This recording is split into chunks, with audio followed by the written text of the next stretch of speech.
Card దొరికింది కాబట్టి చించి పడేశావు. అలా అని ప్రతి అవకాశం ఆపలేవు కదే. ఆపకుండా ఎలా ఉంటానమ్మా? నా కళ్ళు ఎప్పటికప్పుడు వాణ్ణి గమనిస్తూనే ఉంటాయి. నాకు తెలిసినంత వరకు వాడికి ఎక్కడా ఉద్యోగం రానివ్వను. ఉండడానికి నీడ లేక, తిండి తిప్పలు లేక రోడ్డు మీద పడి ఏడవాలి వాడు. లేదంటే ఈ ఊరికి దూరంగా ఎట్టైనా పారిపోవాలి. వాడొక్కడిని దూరం చేస్తే మిగిలిన వాళ్ళ సంగతి చూడ్డం చాలా సులభం అవుతుంది. ఒంటరిగా ఏం చేయగలుగుతావే? ఒంటరిగా నేనేం చేయలేకపోయినా నాకొకడు దొరికాడు కదా, సూపర్వైజర్. నా ప్రతి అవసరానికి వాణ్ణే అడ్డు పెట్టుకుంటాను. ఆ కృష్ణంరాజు కుటుంబం మీదకి వాణ్ణి రెచ్చగొట్టి పంపిస్తాను. ఆ ఇంటికి సగం బలం వాడే. వాడి మీద కోపంతో కృష్ణంరాజు వాణ్ణి దూరం చేసుకుని మనకి చాలా సాయం చేశాడు. వాడిప్పుడు ఎలాగూ ఆ కుటుంబానికి దూరంగా ఉంటున్నాడు. ఇక మిగిలిన వాళ్ళ సంగతి చూడటం నీకు ఈజీ అవుతుంది. తర్వాత ఏం చేయాలనుకుంటున్నావు? చిరంజీవి అనేవాడు ఎలాగూ ఇంట్లో లేడు కాబట్టి మిగిలింది అర్జున్, వరుణ్. వాళ్ళిద్దరినీ షాప్కి రాకుండా చేయగలిగితే షాప్ పూర్తిగా నా అధీనంలోకి వచ్చేస్తుంది. అప్పుడు దాన్ని ఏం చేయాలో అది చేయొచ్చు. నీ ఆలోచన బానే ఉంది, కానీ వాళ్ళిద్దరినీ కాదని నీకెలా అప్పచెప్తారే? వాళ్ళని ఆపడానికి మళ్ళీ సూపర్వైజర్నే వాడుకోవాలి, లేదా మరొక దారి చూసుకోవాలి. ఫస్ట్ అర్జున్ని దెబ్బ కొట్టాలి, ఆ తర్వాత వరుణ్ణి దెబ్బ కొట్టాలి. కానీ జాగ్రత్త, తేడా వచ్చిందంటే వాళ్లతో చాలా ప్రమాదం. ఏం చేసినా ఫ్రేమ్లో నేనుండను కదమ్మా. పనిచేయడానికి మధ్యలో ఎవడో ఒకడిని అడ్డు పెట్టుకుంటాను. నా పొగ తీర్చుకుంటాను. ఫైనల్గా దొరికేది వాళ్ళు. జైల్లోకెళ్ళినా, తన్నులు తిన్నా అవన్నీ భరించేది వాళ్ళు. నీ కూతుర్ని నువ్వు తక్కువ అంచనా వేయకమ్మా. నిన్ను తక్కువ అంచనా వేయటం కాదే, అవతల ఒకళ్ళకి 4 ఒకణ్ణి బయటికి పంపించాం, ఇంకా 3 ముగ్గురిని లెక్కేయాల్సిన అవసరం లేదమ్మా. కొడుకులు దూరం అయిపోయారు అంటే ఒంటరిగా కృష్ణంరాజు ఈ వయసులో ఏం చేస్తాడు? ఏడుస్తూ కూర్చోవడం తప్ప. పెద్ద కొడుకు అంటే చాలా ప్రాణం కదా, అందుకే ఫస్ట్ టార్గెట్ అర్జున్నే చేస్తాను.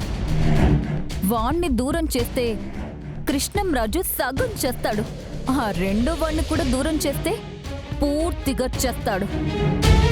ఆ తర్వాత వాడు బతికున్న శవంతో సమానం. అప్పుడు ఆ కృష్ణంరాజు అనేవాణ్ణి చంపాలా లేదా బతుకున్న శవంలా వదిలేయాలా అన్నది నేనప్పుడు డిసైడ్ చేస్తాను. మీ నాన్నని దూరం చేసిన వాడి మీద పొగతో ఇంత దూరం వచ్చావు. అడుగు వెనక్కి వెయ్యొద్దు, అలా అని తప్పటడుగు వెయ్యొద్దు. జాగ్రత్త. నువ్వే చూస్తావు కదమ్మా.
రండి.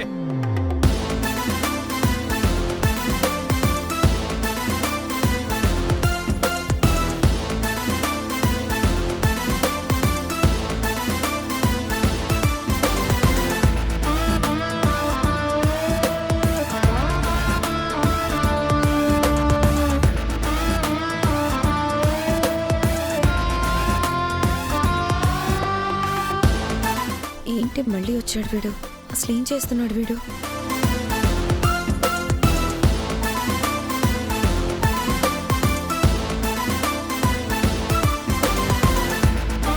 పిన్ని, వరుణ్,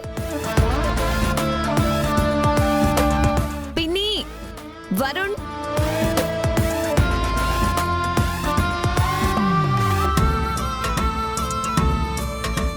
ఏంటమ్మా దుర్గా?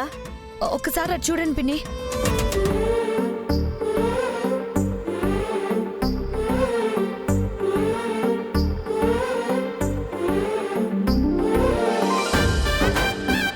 చిరు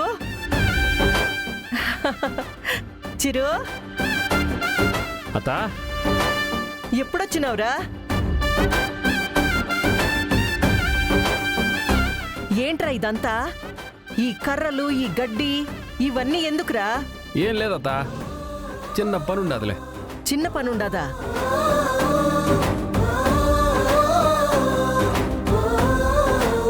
రేయ్, నాన్న అంత సీరియస్ అయ్యారు.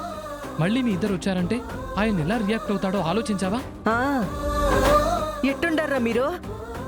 యాడికి పోయుండారు, ఎట్టుండారు అని నేనెంత భయపడినానో తెలుసునా? నేనాడికి పోతానత్త? నిన్ను విడిచిపెట్టి పోతానా నేను?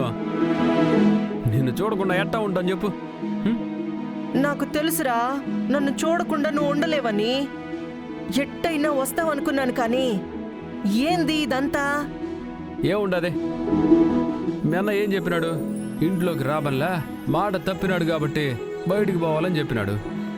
అదే కదా చెప్పినాడు. నువ్వు వచ్చినావని నాకు రొంబ సంతోషంగా ఉండాదిరా. కాకపోతే మా అన్న చూస్తే ఏమంటాడో అని నిండా భయవేస్తుండాదిరా. నువ్వంటే మీ అన్న చెల్లెలివి, అట్టే ఉండు. నేను ఆయన కొడుకును కదా, ఆయన కాదనుకున్నాడని ఆరు బయటికి పోతాను అనుకున్నావా ఏమే? రేయ్, నువ్వు చెప్తా అంటే బానే ఉండాది, కానీ మా అన్న చూస్తే ఊరుకుంటాడా? రచ్చ రచ్చ అవుతాదిరా. ఆ కర్రలేంది, ఆ గడ్డేంది? ఏముండదే, ఆయన ఇంట్లోకి రావద్దన్నాడు కదా, మా కోసం ఓ ఇల్లు కట్టుకుంటా ఉంటాం.